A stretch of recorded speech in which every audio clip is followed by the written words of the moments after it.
Welcome, guys, to something a little bit different. Because I started to save about midway through my YouTube series, about midway through my save, I just wanted to show you the title changes I had. So this is a bit of background information about what happened before it started on YouTube.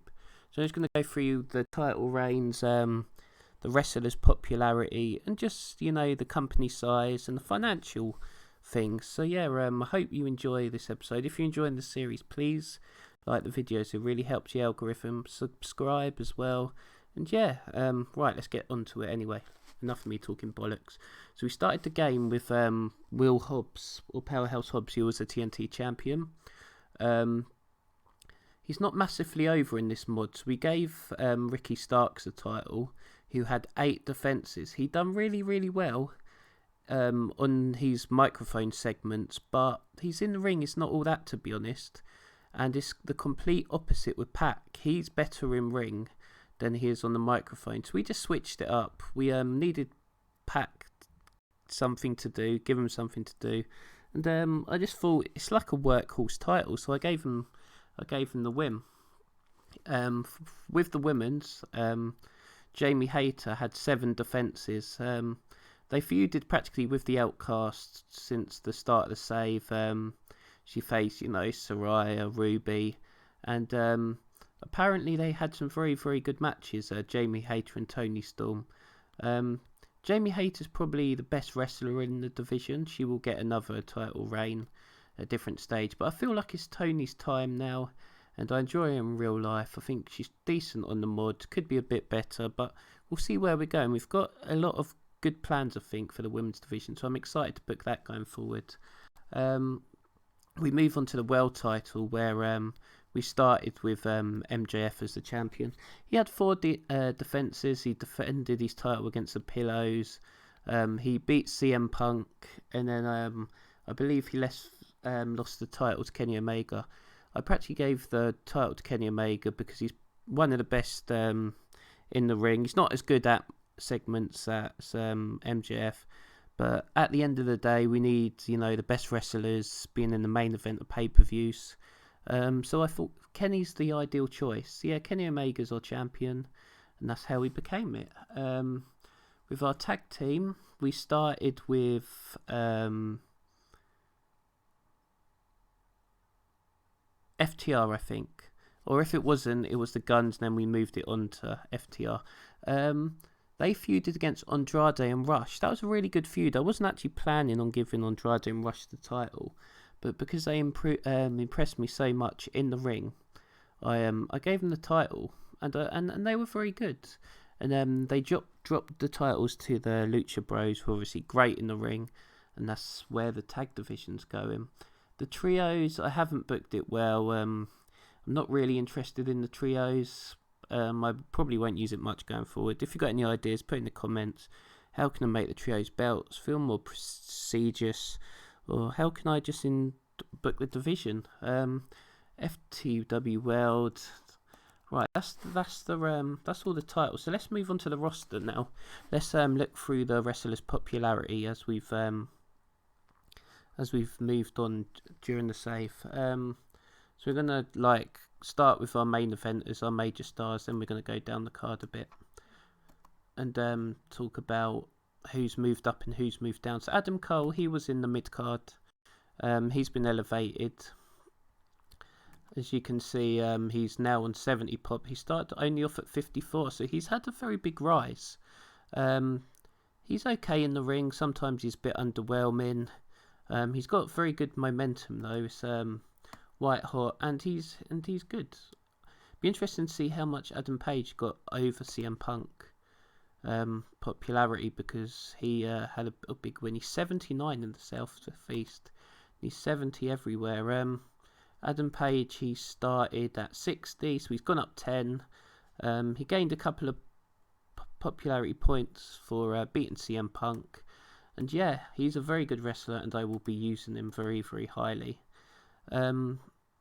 Brock Lesnar, he's 82, 83. I think he was around that when kind of brought him in from the World Wrestling Entertainment Company. He actually has dropped a point He did win here against a couple of elite members, and he's dropped a point, losing to Omega. But I'm very happy where Brock Lesnar is at the moment. And Bryan Danielson, see, he's one who is just so good in ring. He just gains popularity like nobody's business. He started off at 69, always performs above his pop. He's now he's 77. You know, we could potentially get him to the top of the cards. Maybe he could be a future world champion. He could already put in 90s on here. So if we get him to 80s, he could even perform at 100 sometimes. So I'm thinking of doing Omega Danielson very, very soon. CM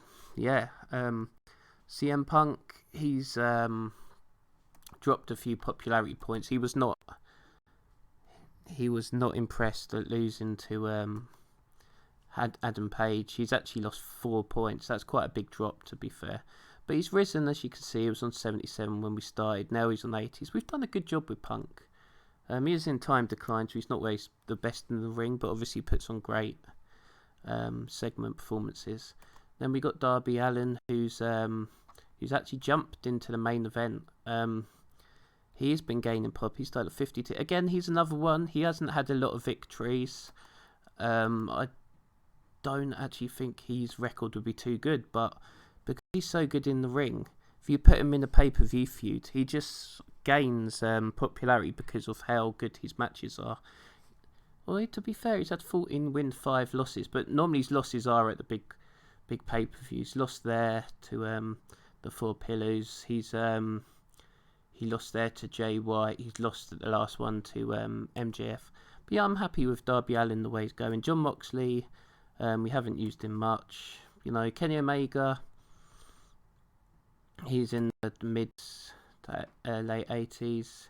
He's doing very good. He started off very low, and we've built him up, and he's gone to 80 there. So yeah, he's another one. If we can get him to all around the 80s, he can probably perform near 100. And MJF, we've done a really good job because his popularity was quite low when we started. It was only 58. We've got him up to 70. Again, we've booked him strong. He's going up very, very well.